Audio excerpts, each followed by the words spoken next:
Hey guys, it's Kuro and Mars here, and hit me with what's the news today for today's podcast.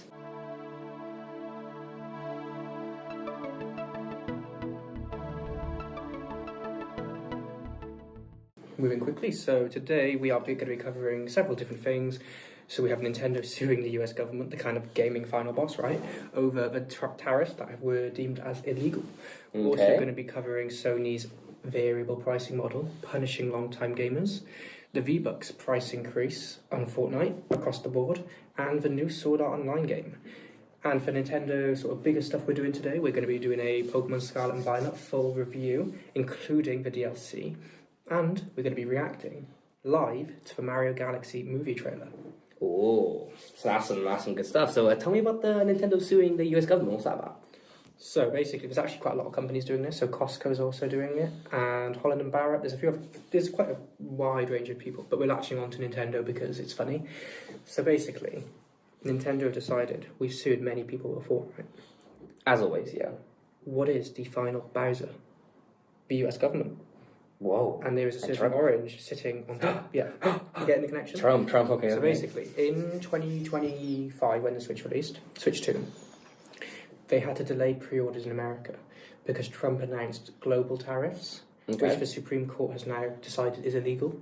Yep. So Nintendo had to pay a lot of money to the US government and mark up the prices of their products and delay launches of their systems to abide by US laws which were deemed illegal due to where they were making their consoles, right? So you're talking hundreds of millions here, billions. Yeah. Genuinely billions in illegal tariffs on Nintendo. And Nintendo's like, well, this is illegal. So you shouldn't have had this money to begin with, so it's our money. Give it back. Yeah. That's kind of what they're doing, and they're not shying away. The US government apparently tried to scare them off, and they were like, no, we don't care. Is this the first time that Nintendo's going to do a suing situation and they're actually in the right for it? No. So... I'm throwing little jabs at Power right now. Yeah. I do think they should have... Personally, I think they should have... Oh yeah, 100%. I'm just rage baiting you. It's Power's an AI rip-off. I don't care what anyone says. But either way. This, I think, is more important than just Nintendo. But I'm also curious about the people who actually paid for tariffs. Because, of course, Nintendo paid them. They had to increase the prices of their products and stuff been changed over time, you know? Like, the launch dates of the Switch 2 were affected and the pre-order stuff. Yeah. But it does come down to the consumer as well, because they're actually paying the price. Yeah. And Costco have said if they win their lawsuit, they'll be giving money back to customers in some way. Yeah. I would like to think Nintendo would do the same, as much as I know they won't. If that's the case, we could be looking at potentially Switch 2 exclusive certain games like that being either free or like a percentage decrease discounts. What they did for the 3DS, so when the 3DS launched, it launched for, I think it was like 250 or 300, and they knocked the price down by like 80 to 100 pounds because it wasn't selling very well. So for everyone who bought it at the higher price, Nintendo gave like 20 classic SNES games that could only be done through that program just for free to those people who bought it. That's tough. And there's no other way legally to get them on the 3DS. Yeah. So maybe they could be like an ambassador program. Maybe they offer a year free of Switch Online, or that could be good, you know. Anything, to be honest. Like even just like, oh, you have a free game, but I doubt it. So I think it would be really interesting. I want to see if they actually end up winning the law case, because if they do, that'll be very, very interesting. Very interesting. I think they'll win. Yeah, I think they'll win too. I'll see. It's illegal. So. Yeah, so unless Trump decides to pull a dictatorship card, but he does that every time. So, but either way, not to get political here, but can you really give an illegal tariff? I don't know. Either way, let's keep moving forwards. So next part. Sony variable pricing and the V-Bucks price increase, which does actually tie into the tariffs, right? So global inflation, there's wars going on, there's a lot of conflict at the moment, and it does impact gaming, sadly. Gaming is not a necessity. So give me some more detail about the Sony variable pricing. How's that function? How's that work? So imagine now you're a PS5 owner, you have 12 games on your PS5 and you play it regularly. I'm a new PS5 owner. We both open up the Sony store and you see Red Dead Redemption 2 for 40 quid. On my store it's 20 quid. Damn, why is that? There's no message saying, by the way, you have a cheaper price. It's just basically Sony offering two different prices for the same game. And it's actually the only way to get it on the digital version of the console. So they're actually pricing people out of getting certain games based on how loyal they are to them. Honestly, that raises a lot of questions because, like, what does that say about any form of market going forward with any console? Shouldn't they be rewarding long-time players? Not even just that, just regards of, like, you can just scale the pricing of a game to whatever you want. So I actually had a look at the law before this, and what the law says is you are not allowed to charge somebody a different price for a product based on protected characteristics in the UK and the US. A protected characteristic is not loyalty to a business. So legally they can do this. Damn. Yeah. But, in my opinion, it is quite anti-consumer. I don't know if they're just trying to split prices across to make it more even, but are more approachable to new gamers. But there's no point catering to new gamers if you're pushing old gamers away. That's So true. I feel like there's a balance they're not quite getting right here. And one thing that baffles me, if Nintendo did this, there would be... An uproar. I actually think there'd be protests. Yeah, it would be insane. Why are people always giving Sony a free pass? And I just think it's rude. Like, imagine, like, you're a long-time PlayStation fan, and you'd think, oh, if anything, they're going to give me a discount or something, right, as a reward for being there from the beginning. Yeah. Through the PS3 days, from the PS Vita days when they weren't doing so well. No, you actually get punished. You actually have to pay double the price for a game. I think morally it's just wrong because how come me to enjoy a game costs more than someone else to enjoy the exact same game, exact same experience? Like, what makes it be more pricey to me? Why is it more pricey for me? Yeah. It just doesn't make sense. And tying to that, how gaming's becoming a luxury, V-Bucks. V-Bucks. So basically, since the start of introduction of Fortnite and obviously V-Bucks, right, they've never changed the pricing ever. It's always been $6.99 for 1,000 V-Bucks. They've changed that. They've changed the entire thing of it, so now it's 800. And if you have to buy the biggest bundle you can probably buy of V-Bucks, right, you actually lose what used to be £20 extra of V-Bucks. You lose that now with a new pricing system because of the scaling of like how much extra you get. And what Epic Games trying to basically do is be like, oh, okay, cool, so we've just decreased that, but now you get the Battle Pass for 800, which used to be also 1,000, so you should buy 699. But then, at least they fixed that bit. But here's the problem with it. Before, in the old Battle Passes, you used to get 1,500 V-Bucks back. Now you only get the 800. So you only get just enough to buy the next Battle Pass. And not only that, same with any Save the World things. Before you used to be able to just get like a lot of V-Bucks for Save the World. They've decreased the amount for the scaling of this inflation pricing. And the thing is because, inflation's also here. And like, I think it's such an like, insane thing to be like, oh my god, because inflation is hitting games now. They're hitting them properly no matter what. Yeah, but I guarantee if you look at their profit margins, it's still insane. Oh, 100%. So it's a complete lie. Oh, sorry, I know inflation's affecting people, but why are you passing it down to the consumer who's suffering more than the company? And this little bone they're throwing, but we've lowered the price of the Battle Pass. But you didn't, especially as a kid, I remember just having the Battle Pass and not having to buy it again, because if I just played enough, I'd at least get enough coins to get to the next one without having to complete everything. Right? It was quite easy, just to be able to get to the next one. But no, now you have to do every single thing physically possible just to scrape by. Yeah, so There's no reward for staying. Yeah, so before what I used to do is, because you get 1,500 extra, you'd spend the extra on like an extra skin you want to spend on the item shop or a pickaxe you see your favourite pro using. But now it's like you have to spend even more, which in turn is actually less money because you have to spend another £7 for only 800 V-Bucks. Mm-hmm. So it's like, okay, what do I do here? Because now you've got to spend even more money just to get what you already had before, which I think is really interesting and just ruins gaming altogether. I feel like, not just with Fortnite, but live service games, I think they've had their time. I think a lot of live service games are getting pulled down at the moment.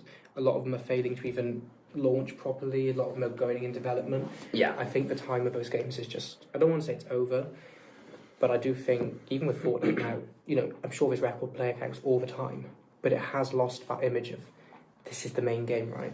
Yeah, it lost that. Like, they tried to come back with, like, trying to bring back OG Fortnite, but... And it worked for a little bit. It worked for a little bit, but it's scaled down now. It's really unfortunate. But I feel like I think Fortnite has a long life ahead of it, Yeah. but I absolutely see this is not long-term good for these companies anymore. And they should be releasing bigger single-player games and more multiplayer games. And Yeah. I would rather pay, I don't know about you, but I'd rather pay £20 up front for a game than having to buy a battle pass every month. Yeah, because the idea of it is you think, oh, I'm getting the game for free, but really you're spending over £100 in cosmetics. But That's because everyone does it. It's Roblox all over again. Remember in Roblox when they just got rid of tickets? Yeah. So you could get free Robux every single day. If you logged in, you could convert them over. They started making tickets worth less and worth less and worth less until they just got rid of them. And then as soon as that happened, Builders Club became premium. And when Builders Club became premium, what happened? Prices went up. You got less Robux. Things got more expensive. Yep. It's the same thing. It's the same thing. And I just don't understand how they're expecting these kids to be able to play these games when it's so much money. And not only that, it's unfair. So you have all these adults with jobs, all these rich kids who can get everything they want in these games. I know Fortnite doesn't give you an advantage if you don't have money, but some games do. And especially with Roblox and Minecraft. You get passes that give you advantages in games. It's becoming unapproachable for kids who can't pay that, or even adults who don't have jobs at the moment. I think the main thing is I think these companies have realised that they're selling the products to kids, but no, it's the parents that have to buy it, and they know that the parents are going to buy it regardless. They don't really understand. I think they understand that the parents don't really understand the concept of what they're like buying. Gaming's changing as well. Yeah, I think a lot of kids, instead of going to consoles these days, are actually going to Roblox. Yeah, whereas most people on consoles now are actually adults. Yeah, whereas when we were younger, I feel like consoles were much more common. Because most kids now, why would you get a console if you can just buy a tablet for half the price? And you're playing Roblox with people that are on all over the world. Yeah. You're playing the same games as YouTubers. You're quite happy, right? Yeah. I feel like these services need to catch up, and by continuously increasing their price, they're actually pushing kids away even further. I agree. And parents are going to get annoyed. You have all these laws coming out, especially in the UK at the moment, for, protections online. The last thing you want is to make you seem even more anti-consumer. Yeah. Surely this is the time they should be decreasing prices. And I actually think they'd make more money by decreasing prices, because more people would buy stuff. Either way, I think our opinions on this are quite similar. It's big. All of these do connect together, but you can see a big worldwide increase in gaming is no longer... It's a luxury. It's a luxury now, and it's sad. Gaming is It luxury. shouldn't be a luxury, but it is. Either way, Sword Art Online. Sword Art Online. New Sword Art Online game. So there's been a lot of speculation regarding what's going to be in the game, how it's going to happen. Obviously, everyone is expecting an online MMO. Not happening. It's not happening, guys. I thought this was an MMO at first. It's not happening, guys. But I have played some of the old Sword Art Online games. Follow Realization, I think it's called. It's okay. It's like Xenoblade, but worse. Okay. You haven't played Xenoblade? No, I haven't. No. Xenoblade is the pinnacle of JRPG. The best JRPG games you can get. Okay. Sword Art Online games are good, but they're just not as polished. This game does look quite good. So, my main issue is, so everyone has a lot of issues currently, so there's been a lot of talk about the games, and apparently, the game's going to be, currently, no one knows if there's going to be any DLC expansion like that, but currently, it looks like you're only going to have the first 2 levels on the game.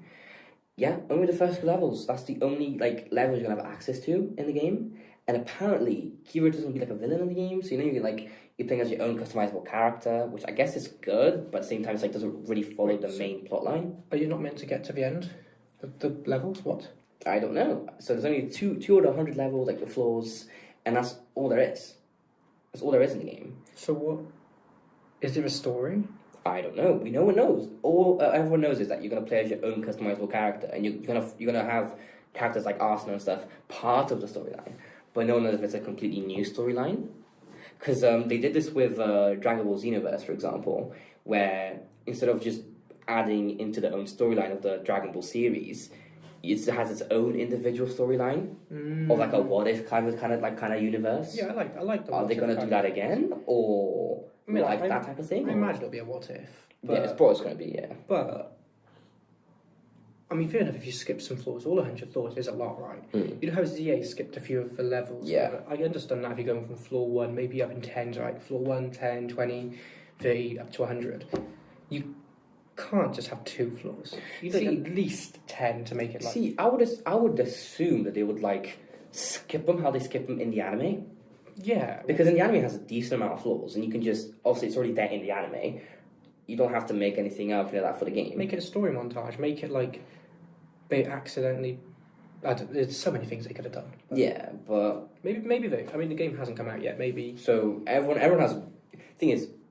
Online, you see a lot of mixed reviews. You see a lot of people going, okay, cool, it's going to be insane, new online game. But a lot of people are also at the same time like, oh, we could have had more from this. Unless they're doing like a Final Fantasy VII Remake kind of strategy where they're releasing Final Fantasy VII Remake as a trilogy and they're making the story way bigger. So each part's coming out like the start of the game, in the middle of it. They each have their own stories. Yeah. But they all different sections that bring them together. maybe they might release it as a series of like a few different games, but then that's just like... cashing the milk, right? Yeah. You know, what's the phrase? You know what I mean? But that's just charging what £70 for 3 different games. So to get a full experience, you'd be looking at £200. Yeah. Yeah. Yeah. That's- Unfair, but what can we do about it? I'm interested though because the game looks good, but it has to win me over because that did not win me over. Yeah, but it's okay. But that's pretty much like the main majority of things we know about the new game. So, But yeah. final little piece of news. I've kind of been teasing it a little bit. What is it? Bum bum bum. Care to elaborate? So currently, from what I know, just in the UK, right? Yes. Just in the UK, you can go to Aldi, right? There's a shop here called Aldi, right? Big stores, right? A lot of them in the UK, and you can get Pokemon plushies. Not sponsored. Not sponsored. You can get Pokemon plushies, guys. Don't walk there. Run to there. Yeah, we actually had to go to 2 different Aldis just to find these. Yeah, because they were nowhere to be seen. And I've heard reports of people going all across the country to find them. It's sold out everywhere. We were quite lucky. We were very lucky. Also, just so he's not left out. The Mimikyu, the goofy Mimikyu. But either way, they're not bad price either. £10 each. Yeah, £10 each. I think it's if you want to get the other Squishmallow ones of Piplup and Pikachu, it's $14.99. Okay. Which for Pokemon plushies. Yeah, that Mimikyu cost me £25. For Pokemon plushies, Did you that pay is like 35 for a Bulbasaur? Yeah, for a Bulbasaur, a little Bulbasaur. So guys, run to get these. Run. So that covers up some of the main sections, and we got 2 of the main sections of today's podcast. Okay, so I will introduce this next section of the podcast. Okay. It's quite dramatic, so there will be some music here. Drum roll, drum roll, drum roll. We are going to be reviewing Pokemon Scarlet and Violet, including both DLCs. Including DLCs. Okay. So do you remember the grade we gave Sword and Shield in the end? I don't. I'll have to put it on the screen. Yeah. I believe one of us gave it an 8, one of us gave it like a 7. Yeah, we did 7.5 is like the main thing. So so base game first. Base game. What can we remember about the base game? Let's break it through. So you start the game, you choose your starter Pokemon. It's quite cute that you have to like run through. Yeah, I like that. It does feel a little bit clunky with the Miraidon as well, but a pretty solid starter lineup, I'd say. And then you sort of end up going to Mesagoza, right? And you get introduced to these 3 stories quite organically, you know, they're all like kind of happening around you, and you're like, oh, I got this story, and then you see the 3 characters, Nimona, Arven, and Penny all arguing about which quest you should do first. Yeah. And I found that quite an effective way to start the game. However, aside from the direction, I should go to the first gym first, there's very little clues what you should do next.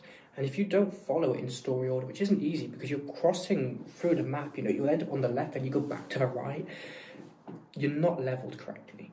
So we used a guide to find out what order to do the game. We're playing it as a Nuzlocke, so there was more challenge in that way, which I quite enjoyed. But yeah, it was quite nice. If you don't have that guide, you will make mistakes. So when I first played the game, I accidentally stumbled across the 6th and 8th gym, the 2 ones in the ice biome. Yeah. I did those 2 gyms as my 2nd and 3rd gym. Don't get me wrong, I obviously knew I was underleveled for it and I was getting wiped, but I found it fun as a challenge. Yeah. And then the rest of the game was easy. So it's like, there's some challenge you can see, but then you're bashing through the rest of the game. I mean, my opinion on that is there should be a bit more guidance on where to go. I feel like they should guide you in regards to like scaling. Yeah, or at least minimum numerical guidance of which one's level based. Because then you can still choose to go through. Yeah. But you don't have to. But anyway, what's your thoughts on that, first of all, the lack of guidance? So the lack of guidance, I think the game would be very much, half the time you'd be wondering which parts of the next part you actually have to do, and then half would actually be playing the game if you didn't have a guide. But I think because we had a guide, the game was 10 times better in regards to like playability and gameplay and how fast you can play the game while still enjoying it. I really did not like the idea that you could just kind of just like free roam. I like the fact it was like open world, but I didn't like how they did it. They could have done so many different ways, like you said. They could have like made it so you're in the third gym, regardless of which gym you go to, and it's your third. You go up against like level 20s or 30s, whatever level is the requirement for level, like for the third gym. But no, nothing scale, nothing things. You can just, if you want, you don't actually have to end up like training a Pokemon or using the same Pokemon. You can just walk into, I don't know, the Ice Biome, pick up level 50 Pokemon, and that's all you have to use for the entire playthrough. Do you get me? Which, that's kind of goofy. But other than that, I did kind of like the storyline. I liked how they like presented the gym leaders. I like how I like the little like gym tests and puzzles you had to do. I think they were like, I like the Sunflora one. That's like the one I forgot which gym it was, but it was like you had to try and find Sunfloras in the map. Oh, the grass type. Yeah. Like the second or third gym, right? Yeah, it was really fun. I like that one. I like the fact that because a lot of games usually kind of just like a lot of Pokemon games kind of like force it to be like only Pokemon trainer battles. And I like the fact that some of them were just literally just you just doing something really odd and peculiar that didn't require battle experience. So I kind of like that. Okay. Well, my opinion. What is my opinion? Oh, I want to add something too. I really liked the fact that Nimona wasn't like a trainer like you. She already was experienced as a trainer, and she built a team whilst already having a good team already on her like in her like thing already. And I like the fact that she like was pretty much already a champion tier like trainer, and she just kind of followed step by step with you in regards to like, oh yeah, I'm just leveling Pokemon with you. And I really like that. I really like that. That it kind of made it feel like, because a lot of the Pokemon games currently kind of feels like the rival is chasing you, not the opposite way around. Yeah. And I feel like in this game, you're kind of chasing Nimona's expectations as a trainer. Particularly after Hop and How back to back. Yeah, like, see what I mean? It's the fact that, like, we're chasing Nimona's expectation and she's wanting us to become better, to rival her. And I like the fact that the entire playthrough, you're just there like, okay, cool. Oh my god, she's bringing this new Pokemon to her team. Oh my god, wait, she's leveled that one up. Do you get me? I have such complicated opinions about this. I really enjoy how open world, and I like the level differences when you don't know which gym you're going to a little bit. I do like being able to walk to the 8th gym and be like, okay, that's too difficult. But I also think they should be scaling the lower gyms.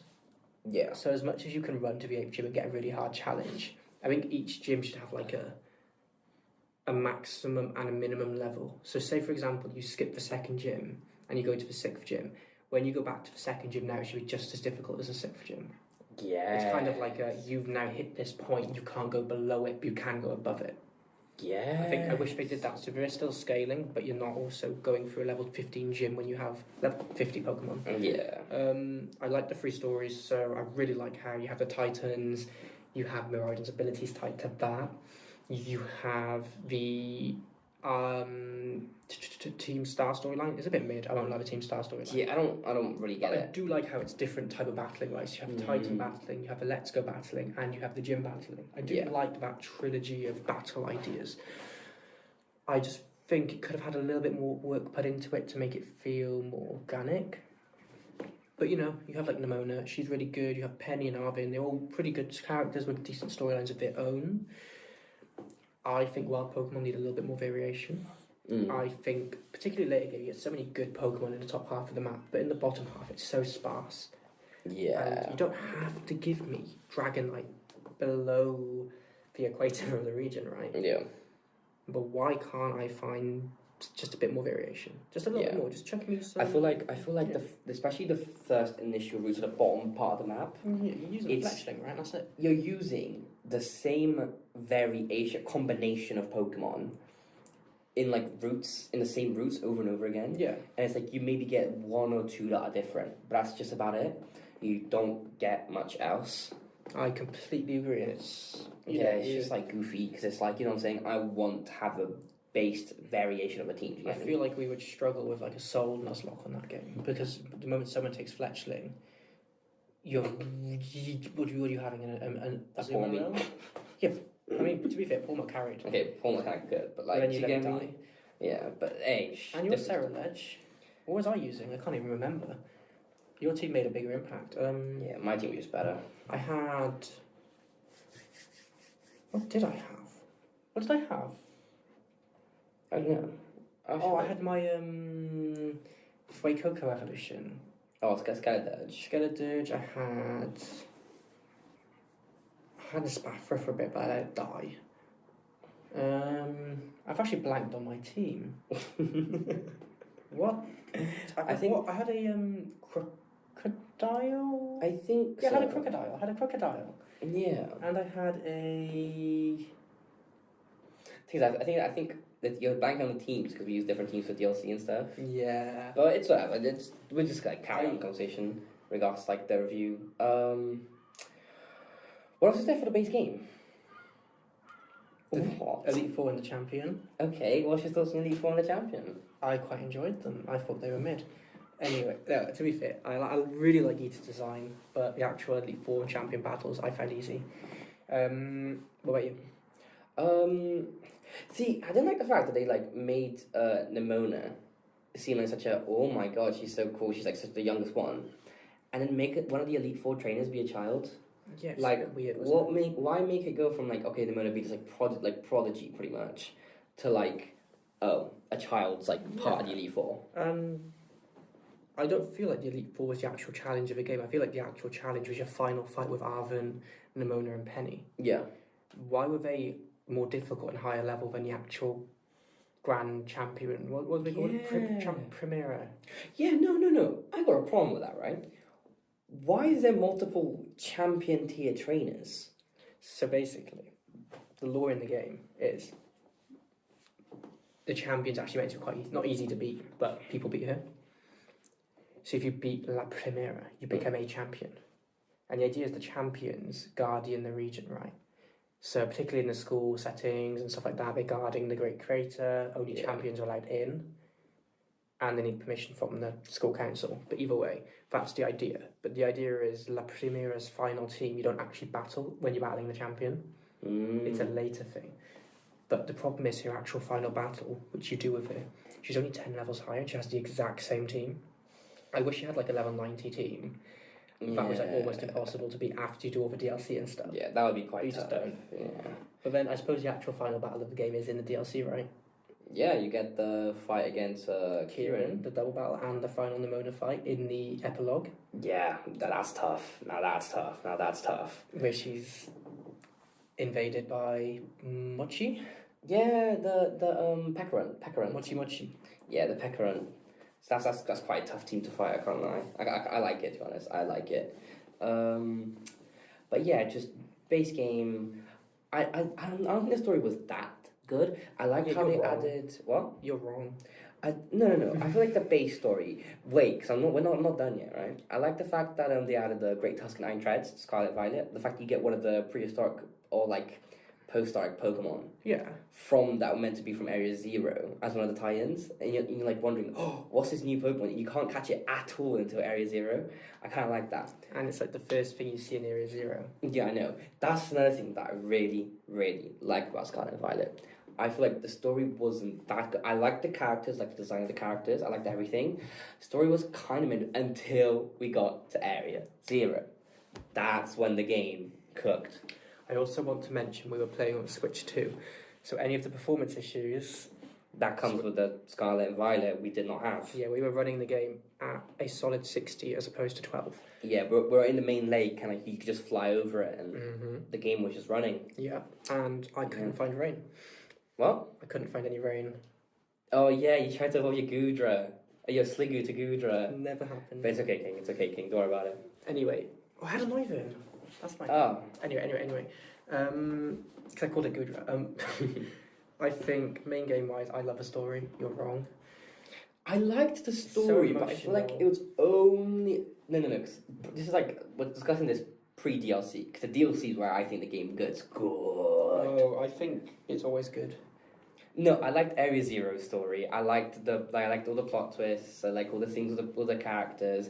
I love the final battle, Koraidon, Miraidon, whichever game you play. I played Scarlet, so like having my Koraidon just like beat the other Koraidon. That was tough. I loved Area Zero as like a place. The fact that like you just get to like view it, like you have to walk all the way down with like all your friends and stuff, and like the little I really love the little panel of like when you're like trying to fly into Area Zero and all your friends grab you and on the back of Koraidon. I think that's so adorable. I liked Nimona as a character. Arven, I was kind of middle with, but I liked the fact that he was like, his mom or dad, whichever game you played, was the professor. And then also the whole thing of the professor like dying and stuff. I think that was kind of sad. I liked the fact that his Mabosif, right, is this Pokemon that he uses. The fact that he's doing the entire thing and then it finally becomes actually good and usable in battle. I like that.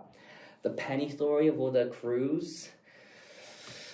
I don't know, man. It wasn't that good. I can't lie. I don't think it was that good. I think like it was just like a bait way of trying to like, because especially again, current new gen games, they're not making the evil team be evil. There was nothing evil about them. They were just like troubled kids, and I was just like, we need Black and White, Team Plasma. We need Omega Ruby, Alpha Sapphire. And I'm saying we need those teams back. We need Team Aqua and stuff back. And what about Team Flare? Team Flare was trash, bro. I'm saying I loved it. But like that's such a good example. Like so many good examples of team villains that like you actually feel like you're a hero instead of just like bunch of school kids. Do you get me? And the story. Like, but yeah, I think that's for the base game. I think my opinion on it isn't as good as it is. Just because I feel like the base game was good on its own, but then when I got to the DLCs, oh my god, I loved the DLCs. I loved them. I absolutely loved them. I loved Kieran as a character. Kieran especially. I like the fact that he's in both DLCs, and he's a main character in both of them. I didn't really get the fact of him being all like, are you like, getting Ogerpon, which I can't lie, he should have got Ogerpon, but like, it was whatever. And the Master Ball break. Oh my god, yeah, the Master Ball picking on the Terrapagos, and then you cast Terrapagos. That's such a cheap way of like, trying to make it so you're the one with Terrapagos, not him. No, because he didn't deserve it, because he was catching it for the wrong reasons. No one cares about that, man. I wanted Kieran to have something, you know what I'm saying? We took everything from him. He did have something. He was not. He didn't have humbleness. No, I loved the end of the part 2 of the thingy where he kind of like asks you to be your friend again. And I love the little thing of like you and him together. I think that was so adorable. Mm-hmm. Yes, I liked him as a character. I like Carmine. I think Drayton as like one of the like the elite fours of the Blueberry Academy. So tough, tough. I thought he was good. I had more issues with the Fairy type one. Yeah, I had so many issues with Dragon type 1. He was, oh my god, flooring me. But it was whatever. But yeah, no, I really enjoyed the DLCs. I loved it. I loved the, especially the second one. I like the second one a lot because you got like different biomes and stuff. And the first one, I liked the whole Ogerpon story. Mm-hmm. And Ogerpon is such a cute like Pokemon as well, so I loved it as well. So what's your thoughts on the DLC? Well, let's begin with the main story. So, going into the DLC, I liked the backdrop pre it. So I liked how you were learning who Arven, Penny, and Nimona were in like the 18 quests before Area Zero. I think that made Area Zero way more effective as an environment. And then you have the whole Professor twist and watching Arven kind of realise what happened. I think that was really good. And then you're getting into the DLC and it's kind of leaving that story behind for a little bit to give you a break. And I think Kieran and his sister Carmine have a really good dynamic. So Yeah, it's honestly, I didn't really like the first DLC that much compared to the main story. I found it quite boring. I was like just going around the signs of the region. And Okay, yeah. it didn't really engage me at all. But I do like the characters in it, and I liked the little Ogapon, the festivals and the idea of the masks, right? Yeah. I do enjoy that bit, and that was quite interesting. It's just the actual gameplay in between didn't engage me. But I do like Ogapon. I don't really like the other three monkeys, but I like Ogapon. This second DLC, I didn't expect Kieran to return, Yeah. and it's unusual to have a character actually like kind of stick to their morals in Pokemon and actually just not hate you, but Stand on business. he's scared you of it. Yeah. He's not happy. And then you have basically his sister Carmine begging for help. I kind of felt like, oh, this is unusual. And then having the second DLC be framed around double battles and getting points, it felt like an RPG. You know, I was like, I kind of like this. So I really enjoyed the second DLC. I did think some of the wild Pokemon were quite mid, just considering it was like a whole enclosure for Pokemon. I didn't think there was actually that many to choose from. Yeah. But I understand you can upgrade, right, what's in the wild. I never did that bit, but yeah, that was quite fun. And then you have the epilogue as well with the Mochi Mochi. Yeah, the Pekkarunt. I like that. That was really funny. And I liked how they combined the two sets of characters together for one final story. I just think the difference between this DLC and Sword and Shield is this DLC is like a continuation of the story. Compared to this Sword and Shield, it's kind of like their own, like, yeah, and I think completely separate. this DLC is almost required to understand the full game because you actually find out Terrapagos and what Area Zero exists. Yeah. And I really like having Terrapagos, and then you seeing the professor back on Kitakami afterwards, and you get to ask the professor questions about the life and what happened. Yeah, that's quite tough. But you never find out the truth. Yeah. You never completely find out. And you know Terrapagos is causing some of the terrestrial energy, but how did it get there? Why was it there? Was it there before the portal, or was it after? Because why was the professor, analysing it? Yeah. So many questions. I kind of like they didn't all get answered. So I really liked the story all the way through all three games. My kind of issue mainly was the gameplay in Kitakami was kind of mid. You know what? I kind of agree. Especially going from the main game, we had the three different stories of the team, the gyms. And then the Mabo stuff. You have three different storylines. Then you go to the DLCs, I'll go find three signs. Yeah. I was like, okay, sure. It's just to give lore to the Ogapon thing, but again, it ends up being all wrong because Ogapon's actually a good Pokemon. The best lore I got about Ogapon was actually from the grandparent when he was actually talking about the story and they did the animation on the screen. Yeah. It could have been more interesting, but I really enjoyed it. Is there anything else you want to say on the game? I think one of the main things which kind of brushed over is I don't think we've had like friendships with like the characters and the trainer that you play as so close since like X and Y. I don't think we've ever had like, except from X and Y, trainers who like, oh, it actually feels like you're part of a friend group. Friends, yeah. Yeah, and I feel like it was so nice just like having all those together. I agree. I've got two little things just to add, which actually help the score for me. One, I like that you can craft TMs. Yeah. I like that you actually have to kill Pokemon with the Let's Go mode to get items to craft things. I like crafting in Pokemon. That was quite unusual. I actually think we can continue like this. Yeah, carry on. Because Eevee's here. And Eevee wants to join. So, basically, yeah, I like crafting. I think it adds a lot to the game. It gives you a reason to use Let's Go mode and great fun. And the final thing is I think the Blueberry Academy might actually be the most difficult part of any Pokemon main series game you've ever done. Yeah, no, I agree on that. Especially in the Nuzlocke environment. Yeah. And I think it's actually almost a replacement to the Battle Resorts and the Battle Frontiers and other games. So, huge bonus points there for me overall. Done extremely well, by the way. I loved the double battles. I do think graphically the game's a little bit plain, but it's not bad like people say it is. Yeah. Characters, okay, customization's a little bit mid. Yeah, I don't like the fact that I can't be stuck with like the school uniforms. But the rest of the characters are designed really well. Overall, do you have a score? I would say base game on its own, I'll give it a 7. Okay. With DLC, an 8.5. You got to give it. So the final score we did for Sword and Shield was with the DLC. So you're happy with 8.5? 8.5 as my lock-in for last, for everything. Switch to Scarlet Violet, because I didn't get any of the graphical issues. For me, without the DLC, it's an 8. With the DLC, it's a 9. A 9, yeah. A 9. You think I get that 0.5? You think you're not going to give it the 0.5? I want to, but I feel like 9.5 is a very high. That's a very, very high. That's like me holding stuff like that for Zelda. Yeah. Then you're going to lock in on 9? But 9 for a Pokemon game is pretty insane. You're going to lock in on 9? Yeah.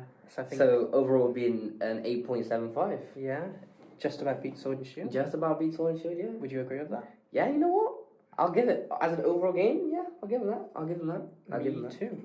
I'll give it. Anyway, so what we're going to do now is this a really fun activity. I think you should join in on this before we watch the Mario movie reaction. So we are going to act really shocked for our thumbnail. And you're going to count us in, ready? Yeah. 3, 2, 1. And that is how we create these wonderful thumbnails for you to click on our videos. That was corny, by the way. Anyway, let's go watch the Mario movie reaction. Yeah. So so this is the live reaction of the new Super Mario Galaxy movie trailer. The Yes. final trailer before the very, very, very highly anticipated movie comes I'm out. going to be booking our seats for the day it comes out. Yes. Yes. And you will be free. Yes. Regardless of any fate, you will be free. Well, yeah, my name's Mario, so having Super Mario movies and watching them is like top tier priority for me, okay? I will be free. Yeah. And I will be watching it the day it comes out. Okay. Let's go! Let's watch this trailer. There's a huge universe out there. Yoshi. Is eating like an apple. I love Yoshi. With a lot of galaxies. A lot of galaxies. Okay. Ooh, the castle. That's how it got.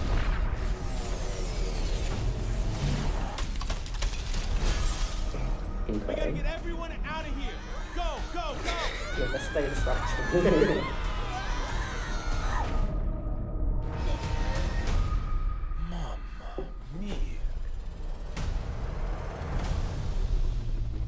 Bowser Jr.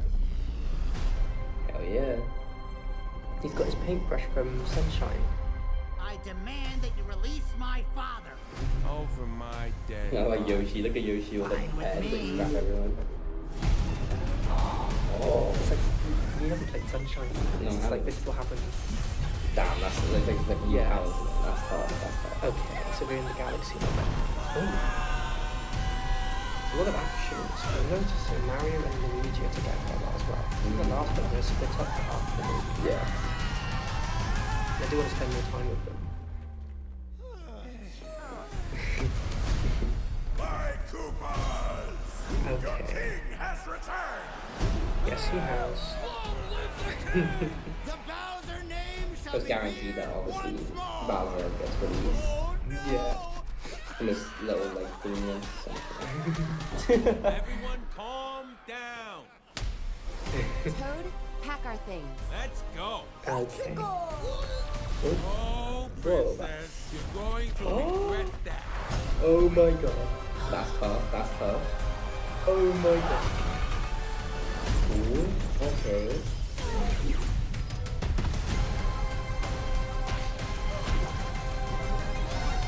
The penguin and the T-Rex. I saw Baby Mario there. Take the look on That'd be tough. That would be tough. Damn. Oh, they're teasing someone else. Hello, maggots. April Ooh. 1st. Okay, April Fools. That could mean a lot of things. Top 10 biggest noob traps in competitive Pokemon. Bro, why you... It's okay, just ignore that. There we go. No, so I was just clarifying what you have to It was say. just- Is this practicing because you're new? No, it's because you're trash. But anyways. Thoughts on the trailer? Well, I'm already going to watch it 100%. Yeah, 100%. I can't remember its name, but they had that green guy. He's from like the old Mario games. I'm surprised they brought him back. That's so cool. I'm seeing why they chose Galaxy, because they can do a lot of different stuff in that film. Yeah, no, I agree, and I like the fact that you've added like also you got Bowser Jr. now as well. You've got a different princess also as well. I like the fact that Yoshi's going to be like a main plot line here as well, as we saw from the first trailer as well. Yeah. And the main thing that I noticed as well was different forms. So we had like the toads transforming into the penguins, and we had Baby Mario as well, which could mean a lot of things. Time travel. Or, I don't know what else it could mean, but... It could be just like a superpower trying to trap Mario into becoming small. That'd be... Yeah, because I remember they had Baby Bowser for the other movie. They made him small. Oh, that would be so cool. I like how Mario and Luigi are together with Yoshi. It's like they're all like a triangle of friends. No, I like that. And in the last movie, you did not get to see them together very much. They had their own journeys. So this time, them being together does separate this movie from the last one. And I want to see their friendship. Or brothership. Yeah, that just sounds so... We also saw that like robot thing as well. Attacking, I don't know what it was, but that could be a potential boss. We got obviously that green guy as well. We got Bowser Jr. We have a lot of things to be like, wow. And Rosalina. We got Rosalina now as well. That's going to be quite tough, which kind of, I think, opens up like the pathway for like the later on Super Mario movies to have Daisy. Yeah, I knew you were going to say that. To have Daisy and to have other Super Mario characters. He's been wanting Daisy in both movies now. Well, yeah, like it's a good character. Yeah, and I've managed to get Rosalina now, so... Hey, that's not too bad. I'm also excited about Yoshi. Yeah, I'm really excited. I love Yoshi. They should have different colour Yoshis. I know. Well, he could change colour depending on what he eats. And Yeah. Birdo was in it as well, right? Yeah. Which is... Let's start this little bit again. There will not be a montage of what just happened. Also, there was some other characters, right? So you had the different variations of Toad that you mentioned. We had the little star people from Super Mario Galaxy, Rosalina, and Birdo. So I think with Birdo particularly, could be Yoshi's love interest, could be Yoshi's friend, could be so many different things, right? I mean, who knows who Birdo really is? So, we haven't explored that before. Let's explore it now. What are you laughing about? Nothing. Is it just quite exciting? Like, it is really, like, overwhelming how many characters are in this movie compared to the first one, right? No, but I think I like that. I think I like... What's so funny now? I didn't laugh. Okay. Anyways. No, but I really like that.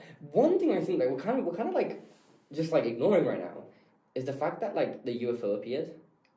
Yeah, what's that about? Aliens? Like obviously Mario Galaxy, are there gonna be fights in the galaxy? Like is that gonna be a main big plot hole here? Like plot line here?